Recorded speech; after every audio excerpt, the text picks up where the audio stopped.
Moving on with a look through the international newspapers with Florence Villeneuve. Good morning again. We're going to start with a look at some Belgian newspapers, of course, as Belgium marks that first anniversary of the deadly attacks on the international airport in Brussels and on a metro station there. Well, let's start with Le Soir. They have a five-page special on the commemorations today. You can see a photo of a little boy lighting a candle there at a memorial. 1 year ago today, 2 attacks on Brussels left Belgium in mourning. Today, the families of those who died have a message of hope. You can see that message there on the front page. C'est la vie qui l'emportera toujours. Life will always win in the end. An uplifting message of hope that they've gone for there on their front page. But the editorial in Le Soir, striking a very different tone. Quite darker, the editorial. Let's take a look at their editorial. It says, "What if their hate had contaminated us?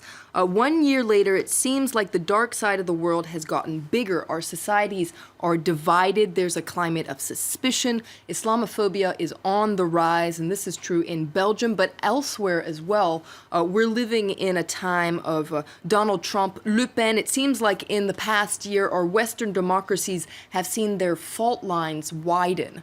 There is, however, a slight message of hope at the end of this editorial, trying to see a way to fill those gaps that have widened in society, particularly in Belgium and other European countries. The only way to fill those fault lines is with education, culture, and to focus on the fundamental values that unite us to make sure that the worst is not yet to come." Well, according to a lot of people in Belgium, it seems, there's been perhaps a little bit too much focus on commemoration and on looking back rather than on looking forward and looking at those sort of solutions that the editorial was talking about there. There's a little bit of commemoration fatigue, I guess you could say. Let's take a look at an article in La Libre Belgique. Are we excessively commemorating these attacks? And in fact, La Libre Belgique has a poll today. 93% of people who answered this poll say, yes, we are excessively commemorating these attacks. And it's interesting because there was a similar poll here in France a year after the November attacks, and there was a similar feeling that we were doing too much. La Libre Belgique comes back on some of this criticism. A lot of people, for instance, have lashed out against politicians. They're exploiting this tragedy for personal gain rather than focusing on the real root problems that that editorial was talking about. But the media as well has drawn criticism in this article in La Libre Belgique, essentially exploiting the pain of victims to sell articles. This article quotes, for instance, the partner of one of the victims who died in the terrorist attacks last year. It's important to remember. Of course, it's important to remember, but we want this media circus to end so that we can get on with building our lives.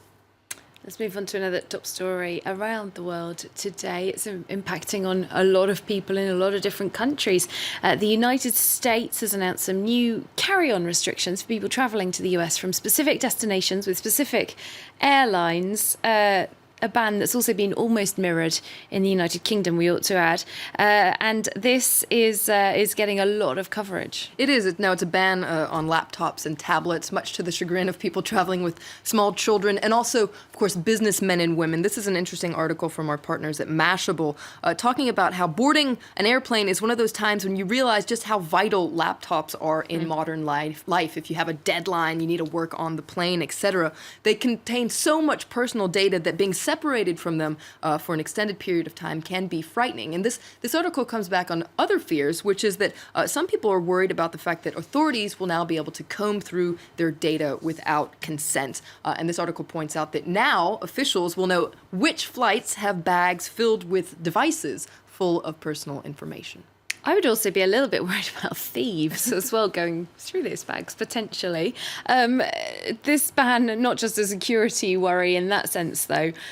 People also worrying about its implications in terms of, it attacking particular groups of people. We're talking about Muslims. We are talking about Muslims. Of course, it comes on the footsteps of that so-called Muslim ban that is being blocked in the U.S. This is an interesting article in Al Arab, which is a pan-Arab paper based in London, which is very critical critical of the Trump administration. This article says that, before he was president, Trump promised to overhaul U.S. foreign policy to fix all the failures of the Obama administration. And this paper says that, look, you have these bans. You have the so-called Muslim ban, and now you have this ban on technology coming from flights from Muslim countries. Well, it's details. These are just little details instead of this big overhaul that we've been promised. And so Al-Arab says this really raises some serious questions about Donald Trump's administration and whether or not they're going to actually carry out what they promised they would. All right, something completely different that really affects every single one of us on this planet, because we all need this. It is water, World Water Day today, a day of raising awareness about the importance of universal access to clean water, something so many of us just take for granted. Well, lots of papers are focusing on the theme of this year's World Water Day. Each year there's a theme. This year it's essentially about wastewater. Why wastewater? That's the question that is to be answered, I guess, today. This is the Herald, which is a South African paper, which really focuses on this issue of wastewater.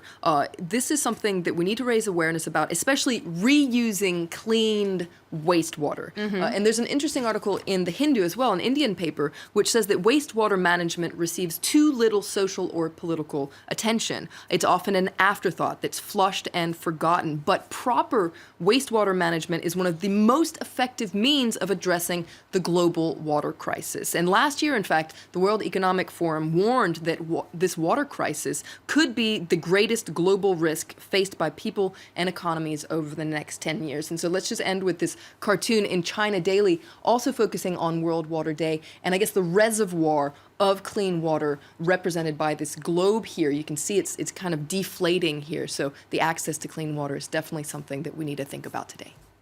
And so we will. Thanks very much, Florence Filminot, looking through the international papers for us. We're going to take a short break now here on Live from Paris, and we'll see you back here in a couple of minutes' time.